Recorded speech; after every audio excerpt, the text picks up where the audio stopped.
Actually ये मेरी problem जो है आज से करीब 9-10 साल पहले की बात है। इट इज स्टार्टेड इन 2015 और 16 में।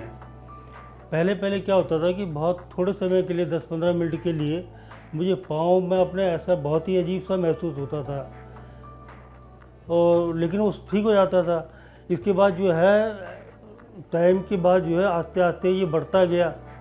मिस्टर राणा जब हमारे पास आए थे तो उनकी कंप्लेन थी कि इनको पिछले करीब 7-8 साल से पैरों में कुछ अजीब से सेंसेशंस की प्रॉब्लम थी, जिसकी वजह से इनके जो पैर हैं ये शांति से अगर बैठते थे तो इनको बहुत बेचैनी होती थी, और जिसकी वजह से ये पिछले करीब 7-8 साल से बहुत परेशान थे। काफ़ी जगह कंसल्ट कर चुके थे और कोई रिलीफ नहीं मिल रहा था। ऐसा लगता था कि पता नहीं अजीब सा जैसे कोई करंट है या उसके अंदर कौन सी जैसे गुदगुदी टाइप हो रही है।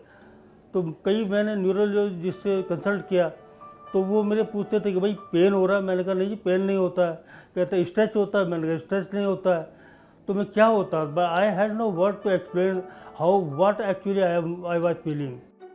जब हमारे पास आए तो उन्होंने मुझसे पहली बात जो कही कि पिछले 7-8 साल से मैं सो नहीं पाया हूँ। इतनी ज़्यादा बेचैनी होती है कि फ़्लाइट में अगर ये ट्रैवल कर रहे होते थे और टेक ऑफ और लैंडिंग के टाइम पे जो थोड़ी सी देर बैठना होता था वो भी नहीं बैठ पाते थे। इतनी बेचैनी होती थी कि ये उनको उठ के चलने की ज़रूरत पड़ती थी।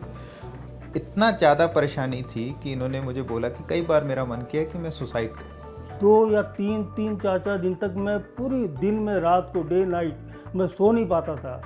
अगर जब 3-4 दिन के बाद बहुत ही वर्स्ट पोजीशन हो जाती थी तो अगर मैं चेयर में बैठा हूँ तो 1-1.5 घंटे में सो जाता था। उसके बाद वही मेरी लाइफ ऐसी वर्स्ट हो गई थी कि मैं कभी कभी सोचता था कि या तो मैं जिस समय होता ना भयंकर, या तो मैं नदी में कूद जाऊँ या मैं ऊपर बिल्डिंग में जाके छलांग मार दूँ। जब हमने इनकी हिस्ट्री ली, एग्जामिनेशन किया, सिर्फ हिस्ट्री के बेस पे ही माइनर पॉइंट्स पे भी हमने डायग्नोज किया कि इनको पॉसिबल रेस्टलेस लेग सिंड्रोम नाम की एक बीमारी है, जिसमें से कि हमारे जो नर्व्स हैं उनकी सेंसिटिविटी बढ़ जाती है, जिसकी वजह से हमको ऐसी बेचैनी या टिंगलिंग या पैरेस्थीसिया, कुछ लोगों में बस पैर हिलाने का मन करना, ऐसी परेशानी होती है। तो कम से कम 2 या ढाई महीने पहले मैं आया उस डॉक्टर विनीत के पास और मैंने उनको कहा कि मेरे को ये चीज़ होता है। वो बहुत कम बोलते हैं, तो मुझे लगता है कि उन्होंने सीरियसली लिया नहीं मेरी जो है, तो वो लिख के डिस्क्रिप्शन दे दिया। लेकिन after taking that medicine I got a relief that I can not express. उनको बेसिक ट्रीटमेंट स्टार्ट किया and he responded very dramatically to the treatment, और within next 1 week he was back to normal. And when he came back, तो जब हमारे पास दोबारा आए तो उन्होंने कहा कि डॉक्टर साहब मैं 8 साल बाद अब दोबारा सो पाया हूँ। I have no word to express my gratitude and big thank to doctor Vineet Banga. मैं आज 2-3 महीने से कंफर्टेबली सो रहा हूँ, खा रहा हूँ, पी रहा हूँ and enjoying my life you know.